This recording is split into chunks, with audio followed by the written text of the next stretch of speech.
Hello everyone, we are the Planet Chillers. My name is Sachit. I'm Gaurav. And I'm Anmal. And we are 8th graders from RJ Grade. So today, we'll be talking about the impacts of our food choices on climate change and the environment. A little over a year ago, when Hurricane Sandy struck the Northeast, hundreds of people lost their lives, thousands lost their homes, and millions were without power. It even went so far that it cost the government almost $75 billion for repair and reconstruction. But what was the cause for such an unusual hurricane? The National Hurricane Society gave a very brief statement declaring that it was an extraordinarily large hurricane, but left it to that. However, after researching upon the results of the disaster, many scientists found the problem: global warming. So, if global warming and climate change are a problem now with storms like Sandy, in the future it could become even worse. Not only will these storms become more powerful, but they will become more frequent as well. The rise in temperatures will also cause drought in unlikely areas, loss of habitats, loss of species, and much, much more. The clock is ticking, and we need to act soon before it's too late. So today we're going to be going over what is global warming, why do we get global warming, and how do we get global warming. So starting off with what is global warming. To put it simply, global warming is the gradual increase of temperature on Earth. It's attributed to the greenhouse gas effect, which is caused by increased levels of greenhouse gases, which are carbon dioxide, methane, and nitrous oxide. And having these three greenhouse gases in our atmosphere causes global warming. And why do we get global warming? Global warming occurs when rays from the sun go towards the Earth's atmosphere. These rays are radiated and re-emitted back out to space by the Earth's atmosphere.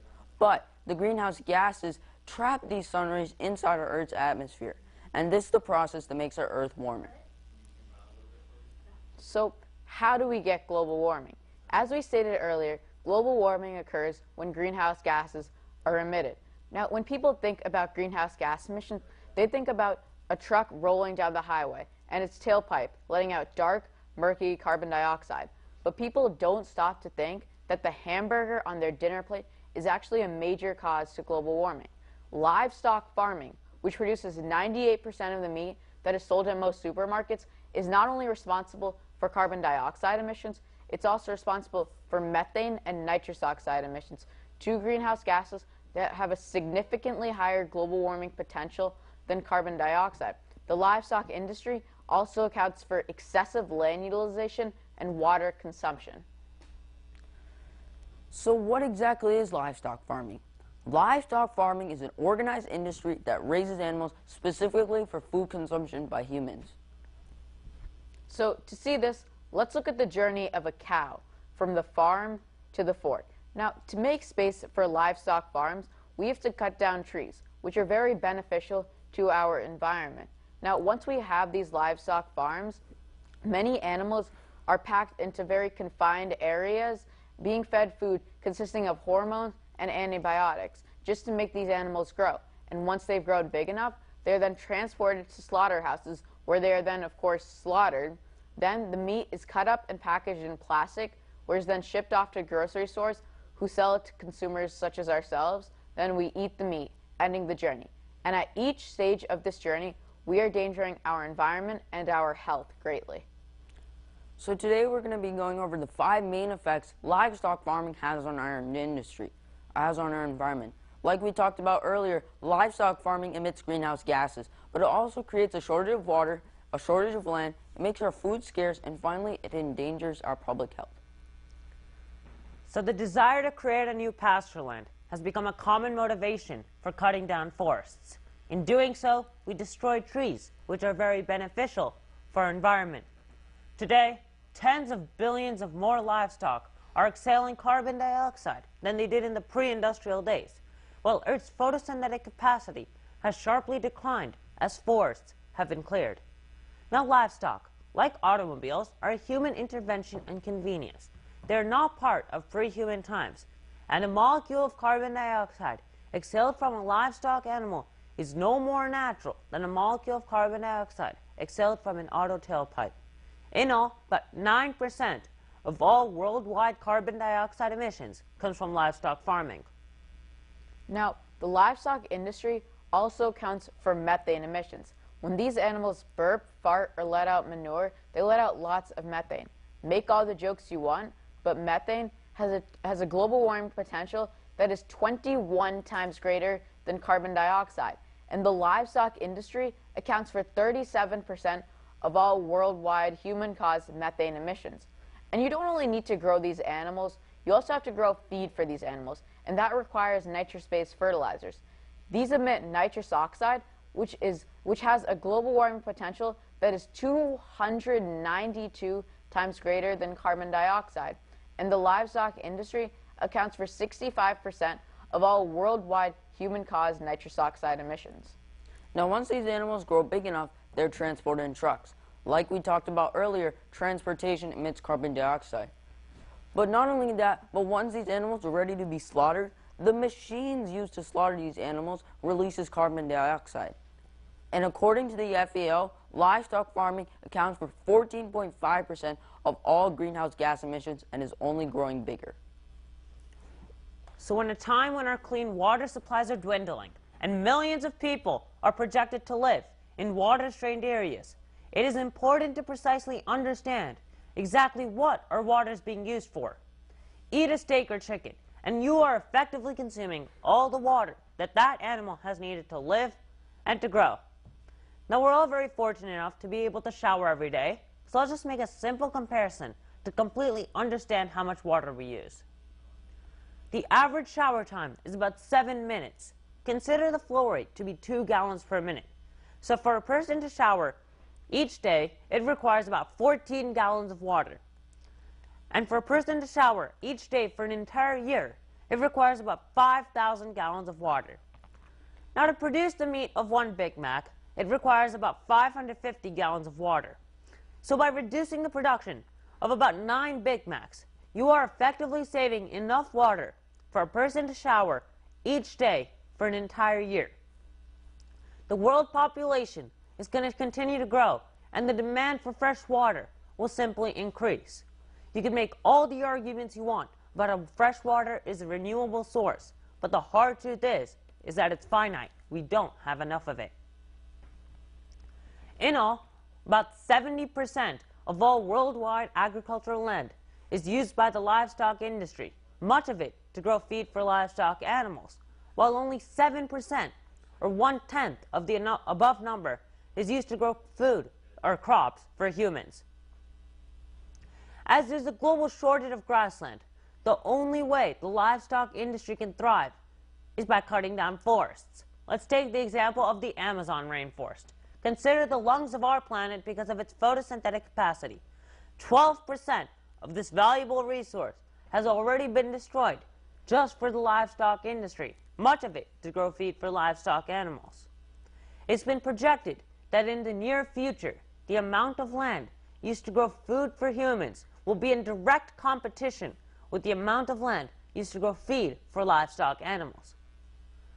According to the latest UN projections, world population is expected to rise from today's 7.2 billion people to 2050's 9.6 billion, 33% more mouths to feed.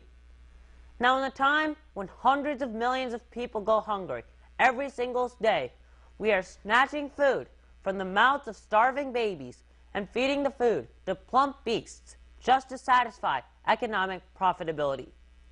Now, the livestock industry is extremely inefficient. It takes 29 calories of grain to produce just 1 calorie of beef. In addition to the extra grain required, the livestock industry also requires extra land, extra water, extra chemicals, and more energy to harvest crops, to transport animals, and to run slaughterhouses. We save all these resources and the related emissions by eating that grain directly.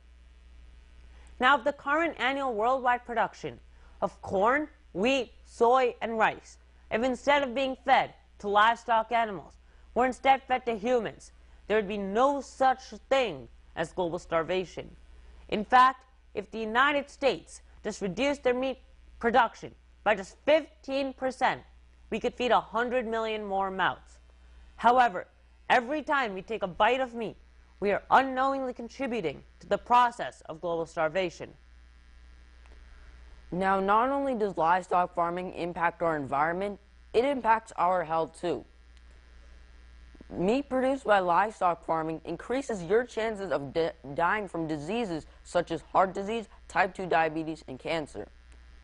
And according to Harvard School of Public Health, by eating white meat every day, you are increasing your chances of dying by 13%. And this impact rises to 20% by eating red meat every day. Now, every day we have a choice to make, and it is in our hands to make a healthy choice. So let's summarize exactly what we've talked about today. The livestock industry is responsible for increases in greenhouse gas emissions, shortage of water, shortage of land, food scarcity, and dangers in our health. It's been a failure of the environmental movement and a success of the food industry that most people don't know that a bacon cheeseburger is one of the leading causes for climate change and global starvation. Global meat consumption has quadrupled over the last 50 or so years and is on track to double by mid-century, pointing to the mother of all food crises. As a global citizen, it is our responsibility to completely understand the effects of our food choices. With every meal, we have a choice to make. We must make a smart decision for ourselves and our planet as a whole. But what can we do to double our food production with less water, less land, failed harvests, and climate change? The easiest way to make a true difference is to change our own individual eating habits. So what can we do to build ourselves a greener planet? Now, we've presented to you about a very big issue, but we offer you a simple solution. One step you can take is to reduce your meat intake.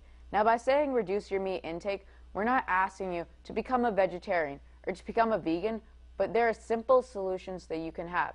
Instead of eating meat every single day of the week, have a vegetarian day. Now, by doing that, you are reducing your meat consumption by about 15%. And as stated earlier, if the United States reduces meat production by 15%, we can feed 100 million more mouths. Now, by eating less meat, that's like changing your car from a standard sedan into a hybrid. Now, also consider eating locally grown meat, which is more environmental friendly. Also, try vegan meats, which are not only environmentally beneficial, but they're nutritionally beneficial as well. You can also help us to spread the word for this rising issue and help us raise awareness for our cause. Now, we need your support. Let's help make our town a role model for not just our state, but for our nation as well.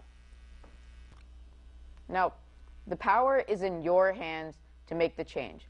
We have the choice between either satisfying our taste buds or building a brighter and greener future for our planet. The choice is yours, and the power is in your hands. Thank you. And if you'd like to learn more, or if you have any questions, please visit our Facebook page at Planet Chillers and also like us. And also email us at planetchillers@gmail.com if you have any questions. Thank you.